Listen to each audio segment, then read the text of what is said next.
João 17. Vamos ler o 1, o 2 e depois vamos pular para o 14 ao 21. Aleluia.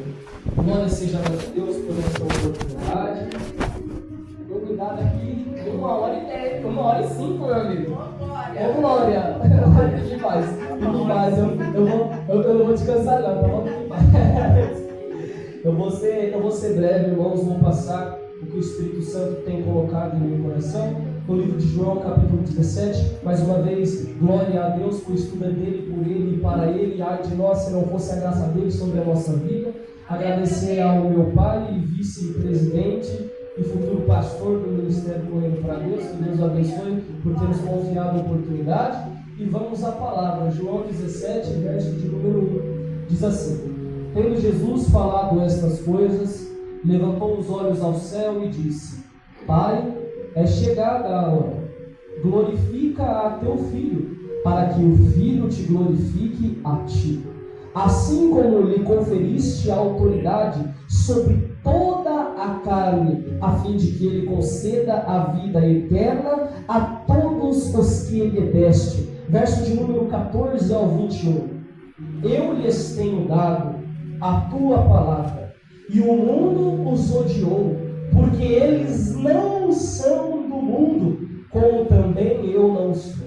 Não peço que os tires do mundo, e sim que os guardes do mal. Eles não são do mundo, como eu também não sou. Santifica-os na verdade. A tua palavra é a verdade.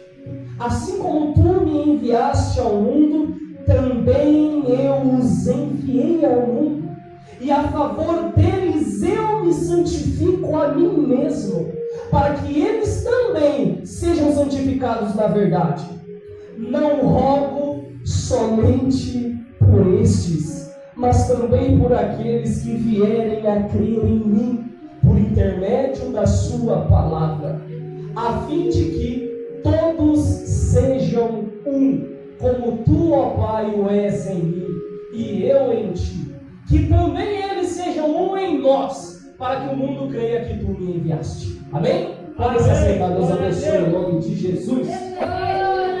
Aleluia.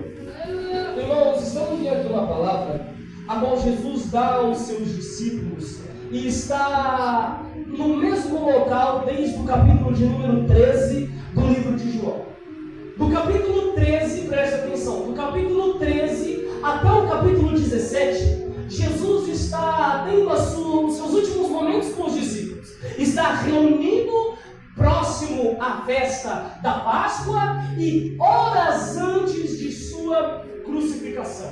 E desde o capítulo 13, então, do livro de João, nós vemos Jesus falando e indicando quem seria o traidor, lavando os pés dos discípulos, avisando o Pedro, confortando os discípulos, como nós já vimos na campanha de João 14, verso de número 1, que tivemos em nosso ministério 3 quarta-feiras, prometendo o Consolador, dizendo e explicando que ele é a videira onde os discípulos devem estar enxertados como verdadeiros ramos. No capítulo 16, falamos sobre a missão do Consolador que ele enviaria, concedendo paz, se despedindo com a famosa frase que nós conhecemos: no mundo tereis aflição, mas tende bom ânimo, pois eu venci o mundo.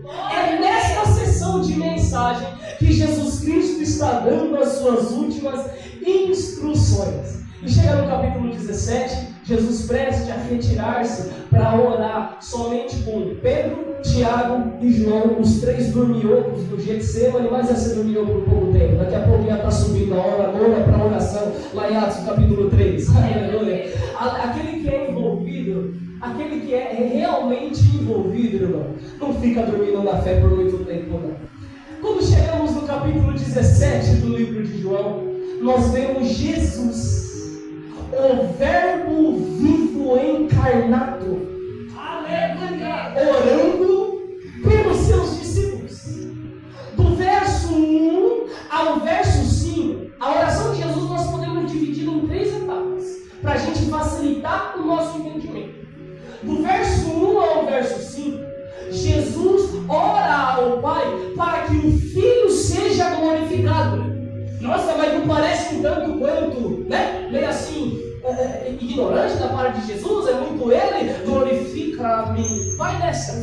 O sentido de glorificação que Jesus pede ao Pai é explicado no verso de número 3. Jesus estava pedindo para que o Pai glorificasse a Jesus de que forma? Tornando conhecido o sacrifício que ele faria no Calvário. Se então o Pai glorificasse, tornando o nome de Cristo conhecido por onde quer que chegasse, aí haveria salvação para todos. Chegou no Brasil em algum momento e cá estamos nós, envolvidos pela glória de Cristo, que verteu a glória, no Calvário para nos alcançar. Aleluia. Então, não foi egoísta, foi um pedido humilde para que a salvação te alcançasse.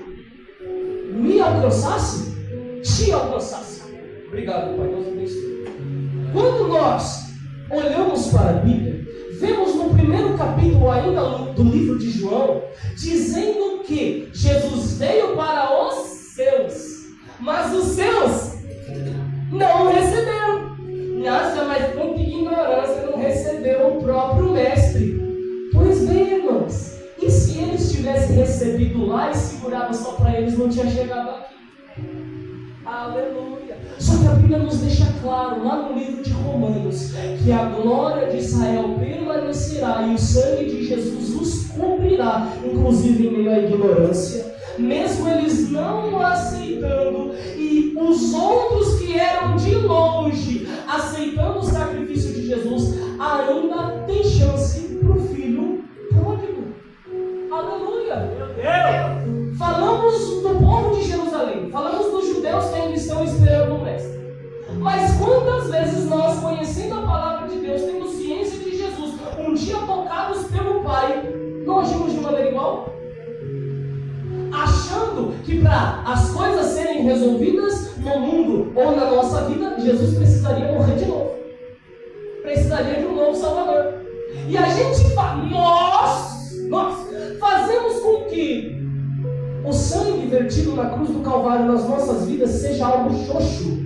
Não é isso a essência, jamais. Mas nós o aceitamos como se fosse algo do tipo. Porque levamos de qualquer jeito. Falamos de Cristo como se fosse qualquer um. Tratamos a igreja como quem vai à casa do parente no fim de semana quando não tem nada para fazer. Não tratamos o Evangelho como um estilo de vida que nos foi concedido de braços abertos na cruz do Calvário e firmado a nova aliança pelo sangue de Jesus. Aleluia. Não tratamos assim. Não. Mas quando eu olho no capítulo 17 do livro de João, eu vejo Jesus orando pelo mundo? Não, pelos discípulos e por aqueles que haveriam de crer.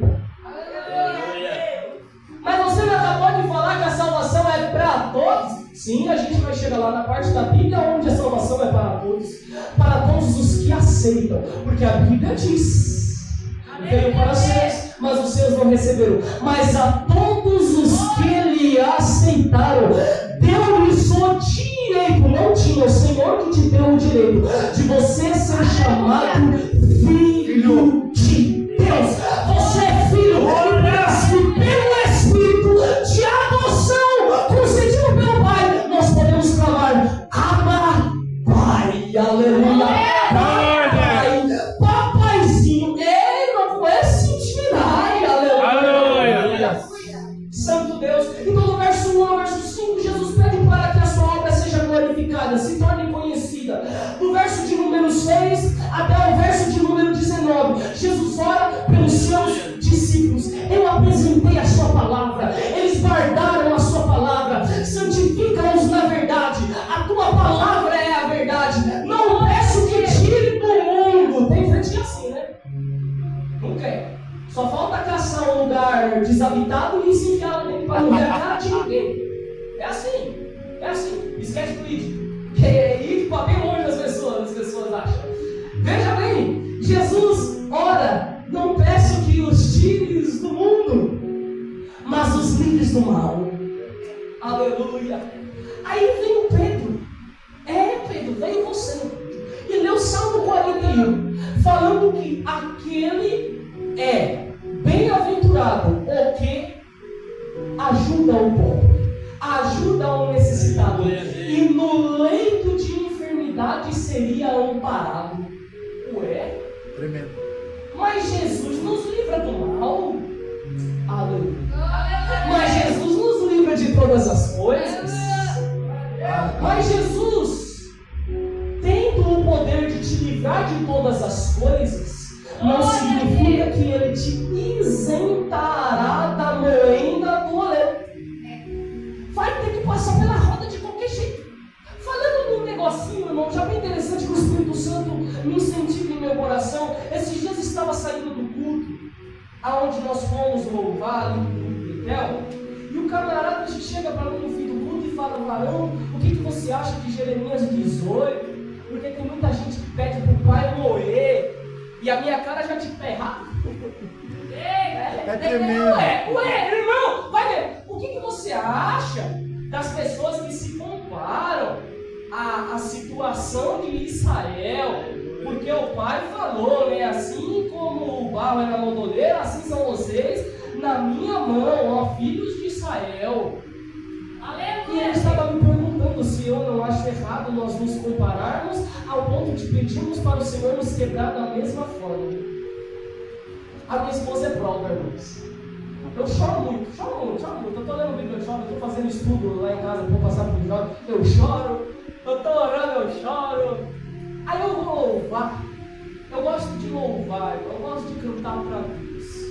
Aquele louvor que fala acerca do vaso, que diz: pega este vaso, rachado como estou, tira as cicatrizes que o mundo enviou. Já começa, quebra esse vaso, tira as cicatrizes, e só se tira a água do vaso jogando água, pondo na roda e amassando. E você acha que é pesado demais pedir para o Senhor te quebrar? Não é. É o maior sentido de entrega que você pode falar para Jesus. Pai, eu me entrego nas suas mãos totalmente, como um vaso, como um barro informe, nas mãos daquele que tudo pode fazer e me encher do que o Senhor quiser. Aleluia. O Senhor amassa, o Senhor quebra, o Senhor realça as curvas, o Senhor dá profundidade para o vaso, para encher cada vez mais. Aleluia, irmãos. Então não é errado pedir ao Pai para que te quebre e te faça de novo. É um sentido de entrega. Pai, eu dependo, me refaça, me regenera, me levanta, me remova, me enche. Porque, Pai, eu me quebrei, eu rachei, eu bati naquele lugar que o Senhor falou que não era para eu chegar.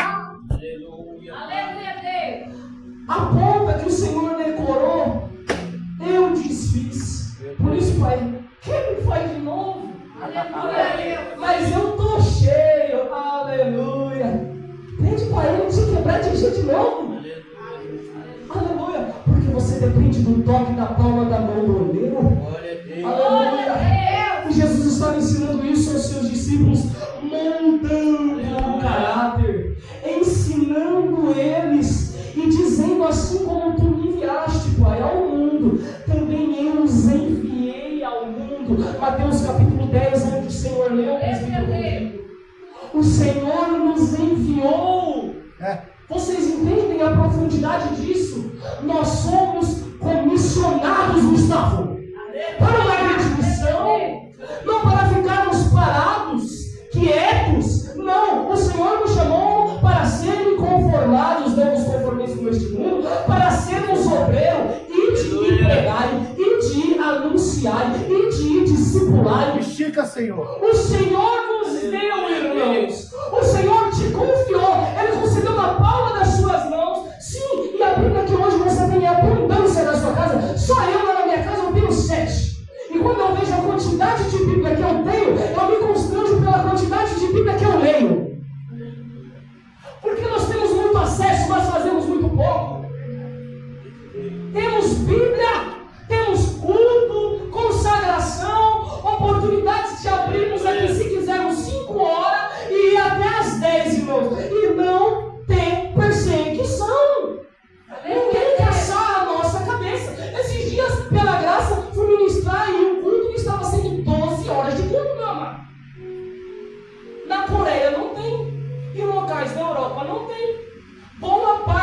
lugares da Ásia não se tem.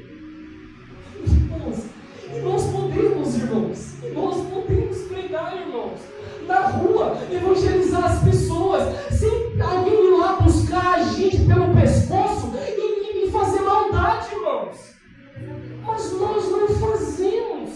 Agora eu te pergunto, será que se o estilo de vida que chegou em outros países chegasse no Brasil, nós valorizaríamos do mesmo jeito que estamos valorizando a casa do Pai, a congregação entre os nossos irmãos? Será que valorizaríamos? Só que o Senhor também estava ensinando os seus discípulos, mais do que enviá-los, eu não enviei um ou outro, eu envio todos em unidade. Aleluia, glória. É tão lindo ver Atos, irmãos. O começo de Atos é maravilhoso, porque após Atos 2, Pedro prega, são acrescentados mais de 3.000 homens à igreja de Deus. E conforme vai passando, fala no 3, fala no 5, fala no 7, fala no 9, a palavra sempre dizendo que dia após dia era acrescentado pessoas à igreja de Deus. E a igreja crescia, se não me engano, ainda no capítulo de número 3, a Bíblia diz que todos tinham tudo em comum. Olha só, a igreja crescia, Nicole, tendo tudo em comum. É quando eu entendo que o menino pode pregar, e pode pregar mais que eu. Pode tocar, e pode tocar mais que eu. Pode ser cheio, inclusive mais do que a minha, à medida de sua busca. Porque nós temos tudo em comum, meu amado, pelo amor de Deus. Espírito Santo. Irmãos, é tão triste você ver pessoas que são abraçadas pela igreja, trazidas ao altar, deixadas ao pé da cruz, caem. A igreja tenta restaurá-la, só que ela foge, com vergonha dos irmãos. Isso de duas é uma, ou culpa de quem aponta, ou ladainha da própria pessoa que não quer voltar. Só que no que diz respeito a nós,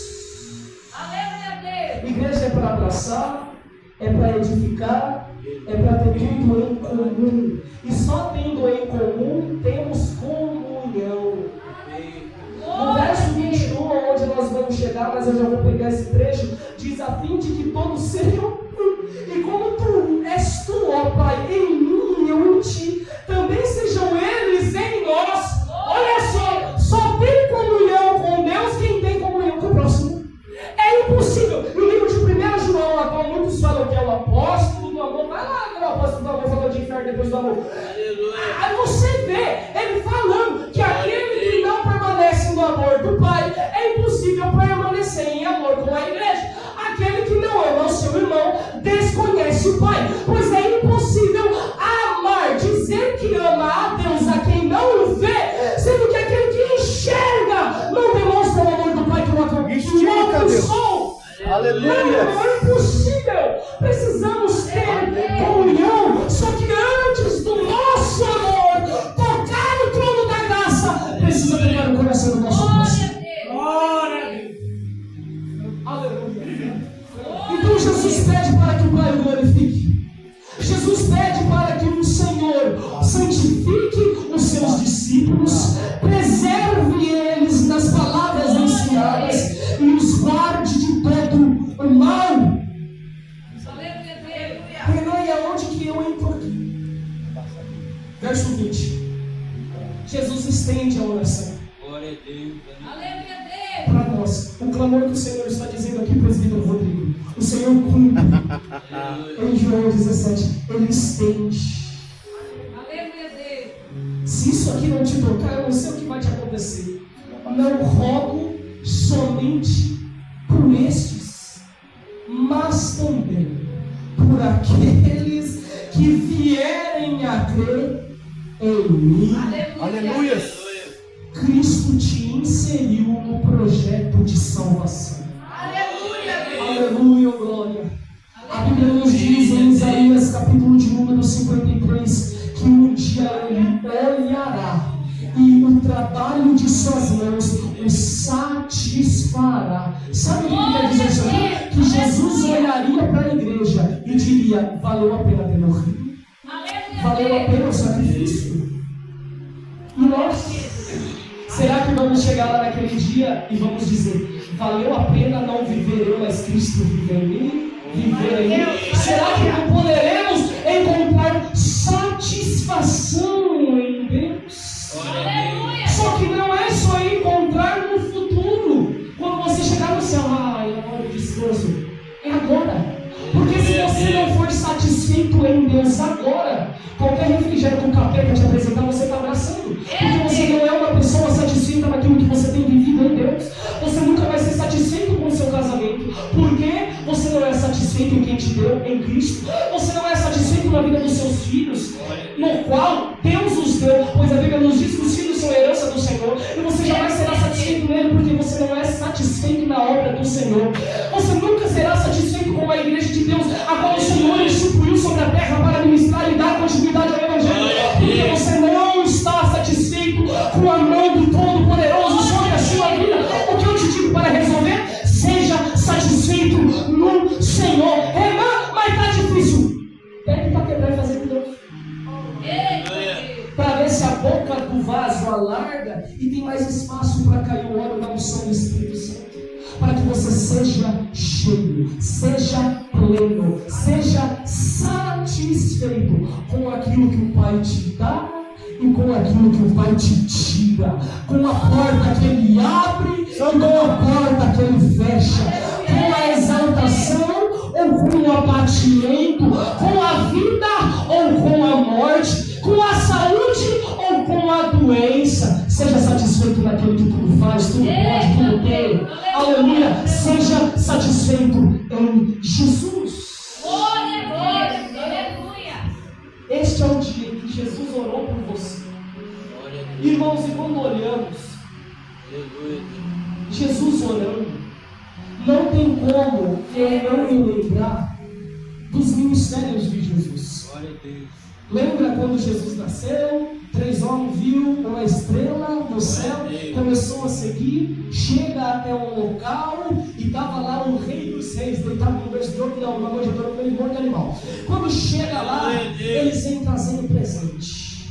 Eles trazem 3 coisas: ouro, mirra e incenso. E estas 3 coisas simbolizam os 3 ministérios de Jesus. O ouro, a realeza. Jesus é rei. Veio da geração de Davi. Davi, rei. Ou seja, Jesus é rei. Aleluia, Deus. Mirra é coisa de profeta. É o óleo. Jesus é profeta. Veio para cumprir e estabelecer o reino futuro. Jesus é profeta. E Jesus é sacerdote. Através disso, ele recebe o incenso. O incenso era o que era queimado no templo para sacrifício e louvor a Deus. Meu Deus. Aí quando eu vejo João Batista pregando no deserto e Jesus se aproxima, o que ele fala? Eis o Cordeiro de Deus que tira o pecado do mundo. Mas peraí um minuto, presbítero Rodrigo. Se Jesus é o Cordeiro, então ele não é o sacerdote. Porque o sacerdote é quem entrega o cordeiro. Ou então Jesus é só o sacerdote.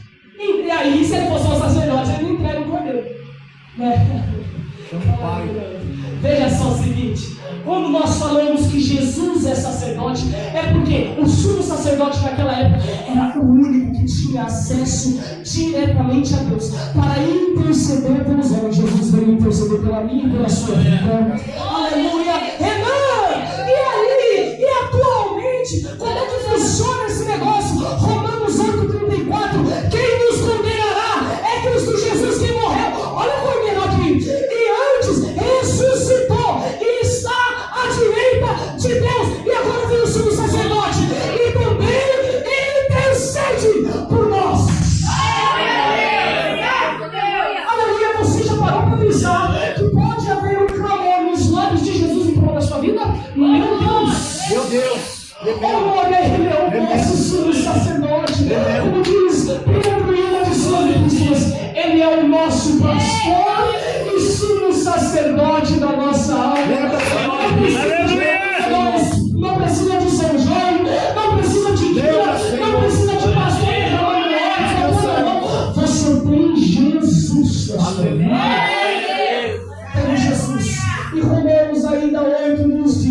que o Espírito intercede por nós. Ela só De que jeito? De qualquer forma, cuida do menino lá. Não, é com gemidos inexprimíveis, inexplicáveis, indescritíveis. Não é à toa quando a gente ouve um crente dizer: Jesus te ama, aleluia. Essa é a maior verdade que você pode ouvir, receber e propagar. Jesus te ama, aleluia. Santo é o Senhor. Porque Jesus é o único caminho. Veja o que a Bíblia nos diz. Porque Jesus é o único caminho. Veja bem, eu vou dar 3 textos aos irmãos. Vamos à Bíblia para não ficar nas minhas frases. Hebreus 4, do 14 ao 16. Preste atenção. Visto que temos um grande sumo sacerdote, Jesus, Filho de Deus, que penetrou nos céus, retenhamos firmemente a nossa confissão, porque não temos um sumo sacerdote que não possa se compadecer das nossas fraquezas. Olha só, temos um sumo sacerdote que não é indiferente às nossas dificuldades. Ele se compadece por nós diante do Pai. Porém, que como nós, em tudo foi tentado. Jesus não conhece a minha dor. Jesus não foi nem casado. Como que quer esse irmão para casar? Ai, ai, ai. Jesus foi tentado em todas. Não em algumas, em todas as coisas. Coisa que a gente parou, mas não foi nem na metade. A gente começou no primeiro terço e já falhou. Jesus foi até o final. Em todas, sem pecado, santificando a si mesmo, para que a graça alcançasse o coração disposto e sedento por salvação. Cheguemos, pois, com confiança ao trono da graça, para que possamos alcançar misericórdia e achar graça, a fim de sermos ajudados. Por quem? Pelo sumo sacerdote em tempo oportuno. Hebreus 5, do 8 ao 10. Veja bem, embora Jesus, sendo filho, aprendeu a obediência. Glória a Deus. Ainda que era filho, aprendeu a obediência. Glória a Deus, aleluia. Você tem noção disso? Jesus, quem foi o sustentador das palavras de Deus na criação, diminuiu e foi obediente até o final. Por isso que quando nós ouvimos não desista, a gente leva com tanta superficialidade. Porque você não conhece a minha vida. Jesus, irmão, ele diminuiu para que o Pai crescesse. Jesus disse cerca de 3, 4 vezes: não vim ao mundo para fazer a minha vontade, mas a vontade daquele que me enviou. Aleluia. Cristo, mesmo sendo Filho de Deus, aprendeu a obediência por aquilo que padeceu. Verso 9, Pai. E sendo ele consumado, completo, veio a ser a causa da eterna salvação. Olha aí, se você tivesse um Salvador que falhasse, que pecasse, como todos os outros homens, aonde estaria a tua salvação? Onde estaria o teu nome no livro da vida? Mas nós tivemos um Salvador perfeito, que tentado em tudo não falhou, para nos fazer a chegar ao trono da graça com confiança. Aleluia. Para todos os que lhe obedecem. Verso 10. Chamado por Deus, sumo sacerdote, segundo a ordem de Melquisedeque. Hebreus 7, do 23 ao 28. Aleluia. Se você quer entender acerca do chamado sacerdotal de Jesus, te deixo a dica. Leia o livro de Hebreus. Hebreus 7, do 23 ao 28. E na verdade, aqueles que foram feitos sacerdotes em grande número, está dizendo daqueles que surgiram lá de Arão, meu amigo. Quantos sacerdotes não tiveram até que acabasse Jesus? Vai vendo. Por quê? Por que teve muitos? Porque pela morte foram impedidos de permanecer. Eita Deus. Morria um sacerdote e Deus tinha que levantar outro. Mas morreu o nosso sumo sacerdote e Deus não precisa caçar outro para pôr no lugar dele. Sabe por quê? O Pai o ressuscitou ao terceiro dia. Mas este, porque permanece eternamente, tem um sacerdócio perpétuo. pode também salvar perfeitamente os que por ele se achegam a Deus, vivendo sempre para interceder por eles. Vamos lá, porque nos convinha, nós precisávamos de tal sumo sacerdote. Como que ele era? Santo, inocente, imaculado, separado dos pecadores e mais sublime do que os céus. Aleluia. Sabe aquela noite estrelada que por mais que a iluminação da cidade dá uma poluída, só que você vê uma estrelona e fica, meu Deus, que coisa linda. Eu não vou nem apontar a superstição, porque senão vai espinha na cara. Jesus é mais lindo do que as estrelas. Aquele que fez o céu é mais lindo do que a sua obra. Aleluia. Quem quer contemplar o rosto de Cristo? Aleluia. Aleluia. Pai, nós queremos te ver, Jesus. E a igreja clama, Maranata. Passe, Pai. Aleluia. Precisávamos de um que não necessitasse como sumos sacerdotes. Vejam o que os sumos sacerdotes que eram vários faziam. Oferecia cada dia sacrifício. Primeiramente, para os seus próprios pecados. E depois pelos do povo. Porque isto fez ele uma vez, oferecendo-se a si mesmo. 28 finalizamos. Porque a lei constitui sumos sacerdotes a homens fracos. Você pode fazer, pode ofertar e pode até ofertar bem.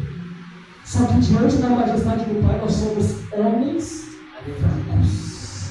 O único forte é aquele que nos salvou seu perfeito amor na cruz do Calvário. Mas a palavra do juramento que veio depois da lei constitui ao Filho perfeito para sempre. Glória a Deus! Aleluia, glória. Irmãos, eu vou finalizando a palavra.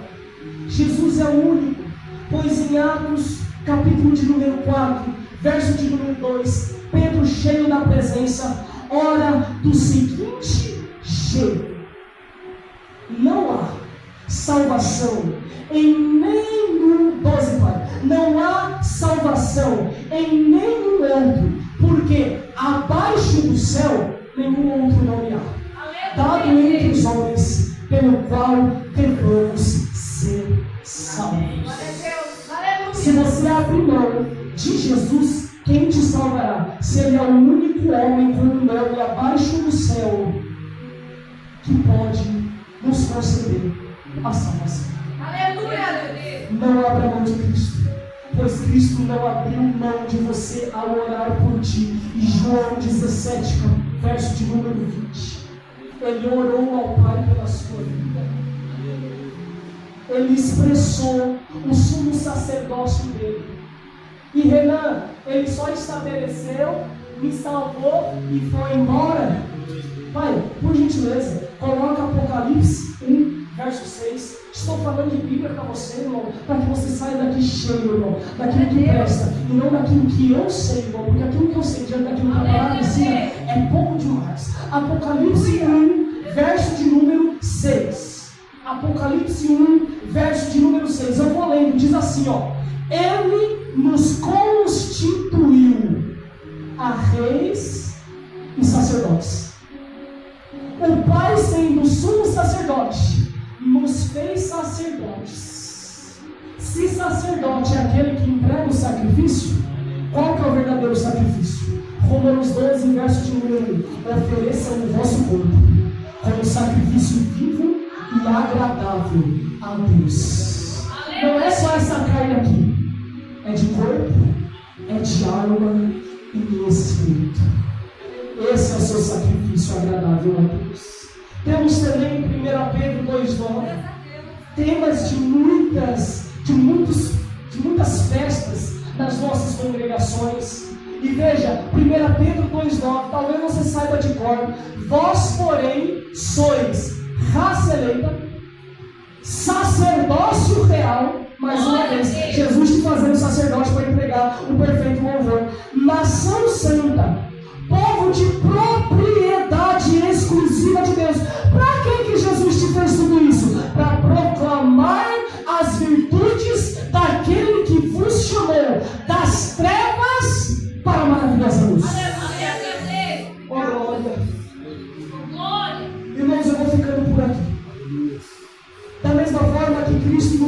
ensinar a palavra. Pede para os seus discípulos serem santificados na palavra, ou seja, separados do mundo por causa da palavra, e nos leva para pregar a palavra. Não nos esqueçamos de Romanos 10:17. A fé vem pelo ouvir, e ouvir pela palavra de Deus. Estamos aqui por causa da palavra, porque alguém pregou um dia. Seja você também alguém que prega, e por mais que muitos não tenham ouvido, há um remanescente segundo pela palavra de Deus. Vamos fazer a obra, pois estamos debaixo das mãos do Todo-Poderoso, que intercedeu e intercede pelas nossas